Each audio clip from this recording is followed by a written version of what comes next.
hati kita sedang bergetar-getar, otak kita sedang bergetar-getar, getaran yang hebat dalam berpikir, maka menimbulkan hafal diri. Kamu sedang berpikir getarannya hebat, dia menempel gelombang getaran itu suatu sinyal yang disebut memori, hafal. Nyambung Gus, kita batin seorang dengan keras itu nyambung apa enggak sebenarnya? Nyambung. Nah, disitulah kalau kita ketakutan, maka getaran kita akan menghampiri suatu getaran yang ditakuti, yaitu virus tersebut. Demikian kita rindu, maka getaran kita akan menghampiri suatu getaran yang halus. Semakin rindu, semakin cinta, getaran yang halus, yaitu Rasulullah dan Allah Subhanahu wa Ta'ala. Maka beliau Rasulullah akan menghampiri diri kita. Jadi apa yang patut bisa dilakukan? Berzikir, minta keselamatan Allah. Hanya itu.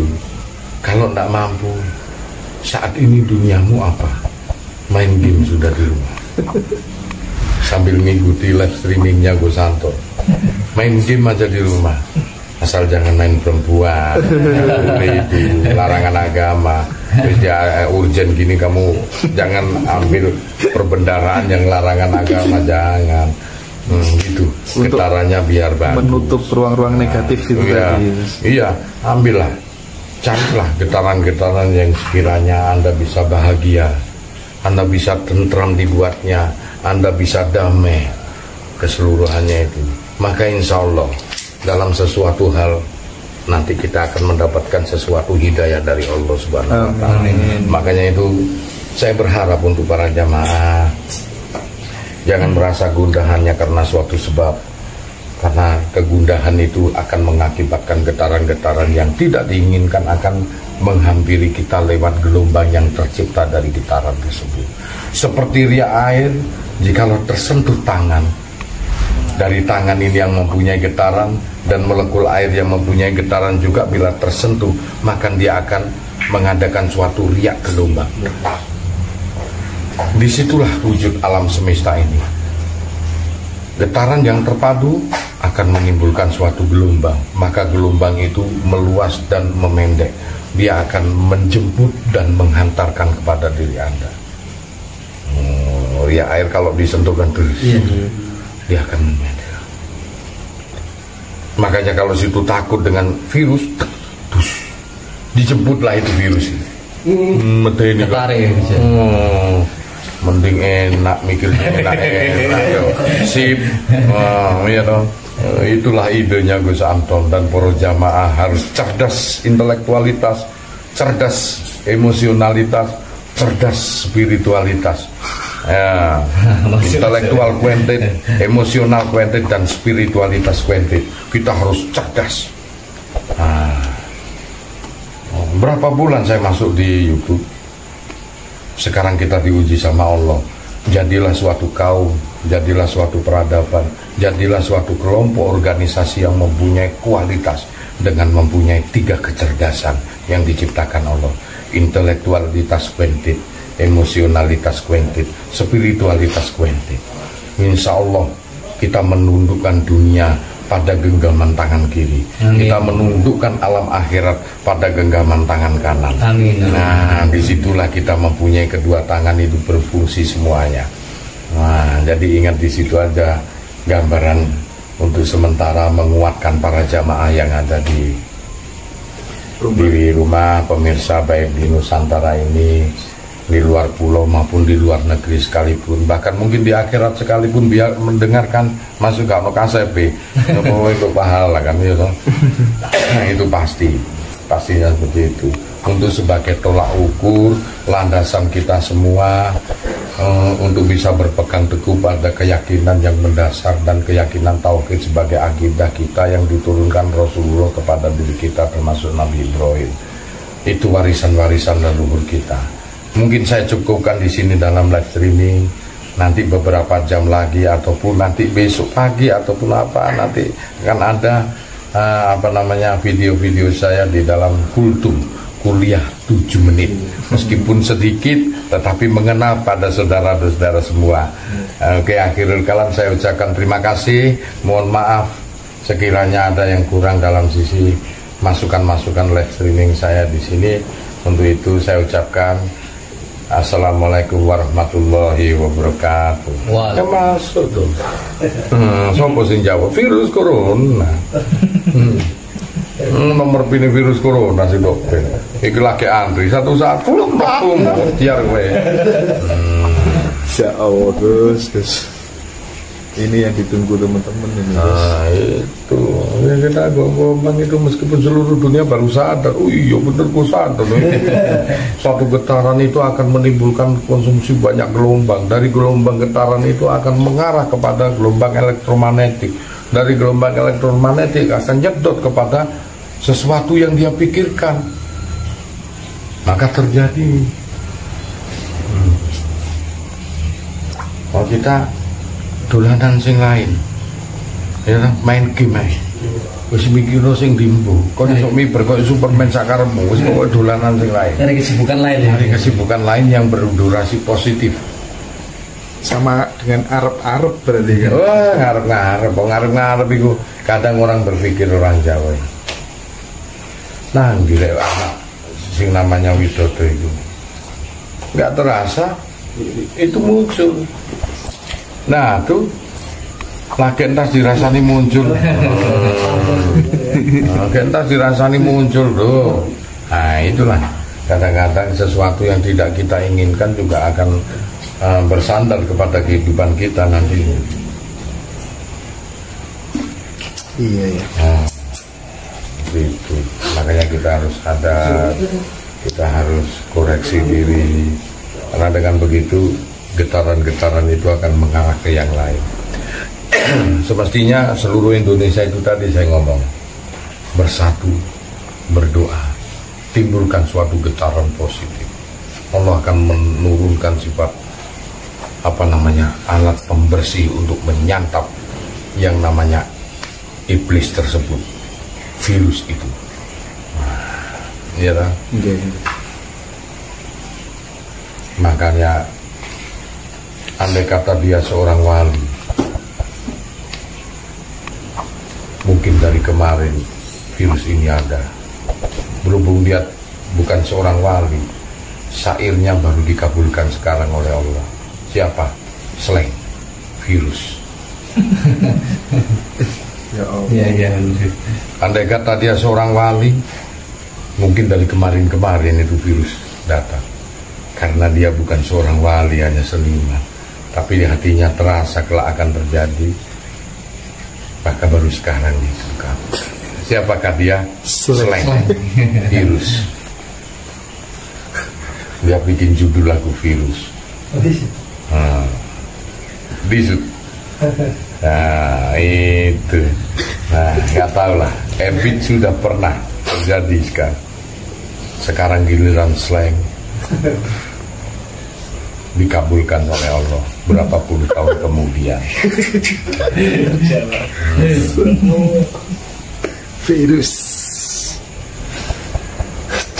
Itu aku nunggu mikir. Ada slang. Tuh ada slang. Terus ini Gus, kebanyakan ini kan rata-rata orang yang susah ini, orang yang tidak punya juga, orang-orang yang secara perekonomian memang ada masalah, orang-orang yang kelas bawah terpinggirkan. Solusinya gimana tuh supaya orang-orang itu bisa ngangkat derajatnya sendiri, supaya nggak terbelit hutang? Ya kan kalau ngaji itu kan hanya teori, praktiknya dalam kehidupan sehari-hari itu kan harusnya mampu membuat dirinya aji. Itu kalau nasihatnya Gus bagaimana dengan saudara-saudara kita yang seperti itu? Tidak cukup dalam 3 bulan udah orang itu bisa berubah.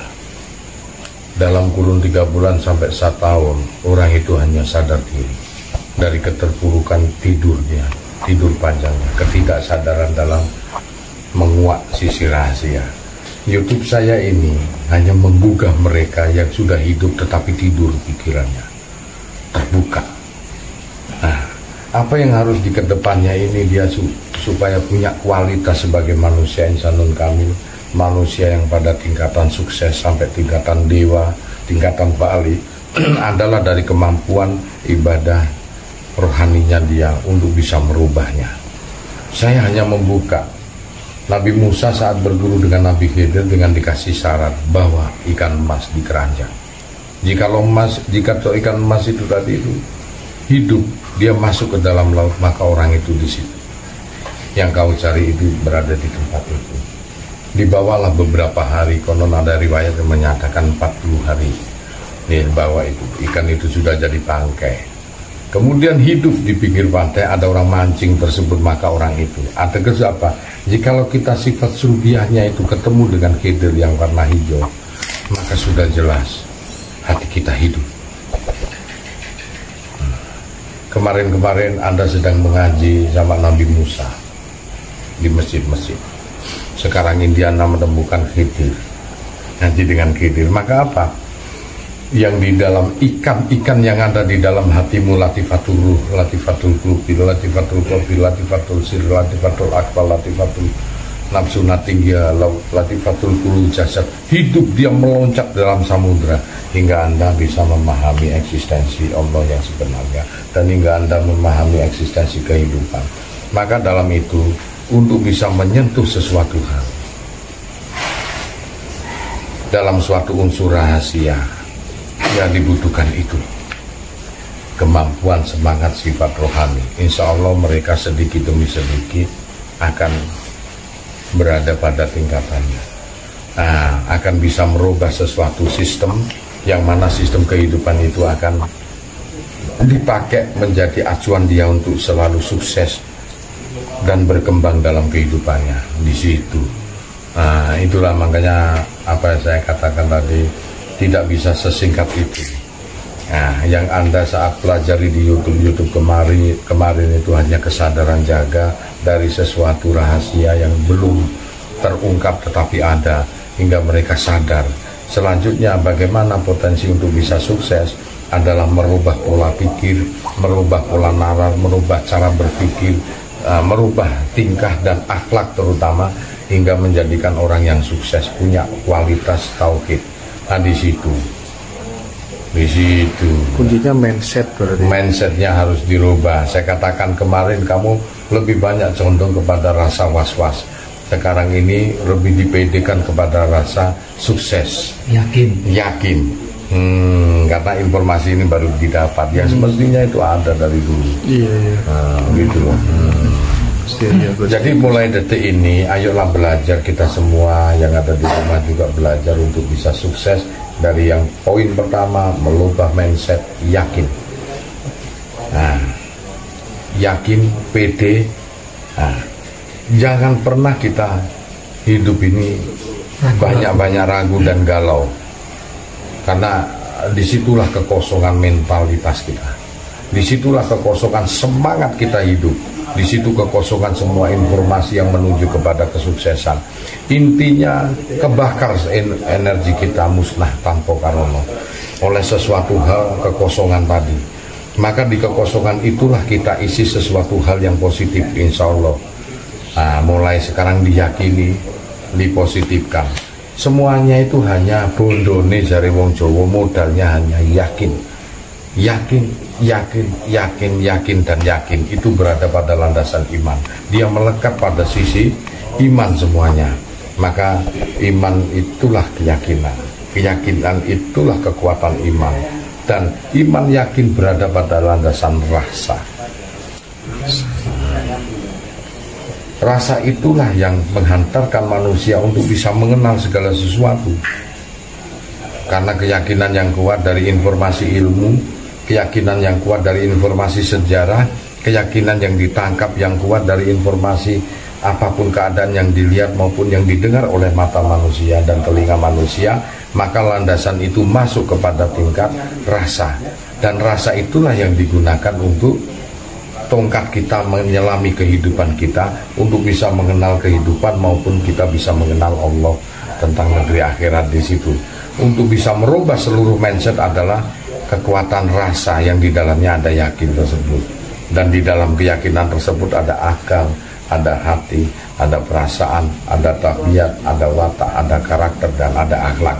Di situ semua berada di pada landasan rasa. Nah, cobalah berubah keyakinan, isi dengan rasa, hancurkan semua keyakinan, buang jauh-jauh keyakinan yang tidak merusakkan rasa, maka kita akan sukses. Karena sesungguhnya yang dicetak di printer adalah yang dari dalam. Sesuatu yang dicetak keluar adalah yang di dalam. Kita dapat cetakan apa yang di luar ini karena yang di dalam perintah yang di dalam. Di situ kira-kira kalau ingin cepat sukses. Gus Anton hanya seonggok kitab yang tidak dibaca, tetapi kitab yang baca sendiri. Nah, ngomong ini yang dengankulah kalian bisa membaca gerak tubuhku, gerak lisanku, gerak suaraku, dan kalian tangkap di otak, diturunkan kepada gelombang hati, kemudian dihantarkan lagi ke logika kita, dan Anda menyatakan, klik, ya, ini suatu kebenaran. Saya pengennya kan teman-teman yang ikut ngaji di sini juga ikut terangkat derajatnya dalam kehidupan sehari-hari itu loh Gus. Tidak cuma sekedar wacana pemahaman, tapi ekonomi gak karu-karuan gitu. Dengan begitu kan kita bisa bermanfaat untuk banyak orang. Iya, semua pinginnya instan. Tak cukup hanya dengan 3 bulan, apalagi baru ketemu saya sekali, 2 kali. Iya, sekolah mana? Nggak cukup. Saya aja dengan bertapa 10 bulan, 23 hari. Oh, itu pun belum sesempurna ini. Nah, dengan menyelami samudra kehidupan baru saya sesempurna ini. Nah, gitu dong. Nah, yang jelas huni sifat badan jirim difungsikan untuk bisa menyerap saya, insya Allah ketularan. Amin. Insya Allah ketularan keajaibannya. Nah, ya lah, naik gurune sering mesu-mesu ya ketularan mesu. Ya, kalau naik gurune sering apa, tergantung dari siapa yang menulari itu. Nular loh Gus. Oh iya, nular itu. Makanya virusnya itu. Lah kok gelem ambil virus itu. Enggak enak. Nular. Di sinilah nikmatnya orang lagi sedang berdua-duaan dengan sang pencipta. Kita sedang lagi berdua-duaan dengan sang pencipta, yang mana persaksian kita adalah rasa, yaitu Rasulullah Rasulingsun, rasa itu. Dengan rasa inilah jiwa insan kita ini disampaikan oleh Rasulullah kepada Allah sang insunnya, kepada Allah yang lebih dekat dari urat leher kita, hingga kita bisa mengenal apapun. Selanjutnya, apakah kita berani menapak kehidupan atau tidak, saya kembalikan kepada diri pribadi masing-masing. Nyali, berani tampil, pede. Nah, sungkan podo wae, ngajinya juga gak masuk. Jangankan praktek, teori pun juga gak masuk dia. Hanya dikembangkan dalam bentuk sesuatu ingatan. Ngono ae, Cak. Kan enak dong. Iya.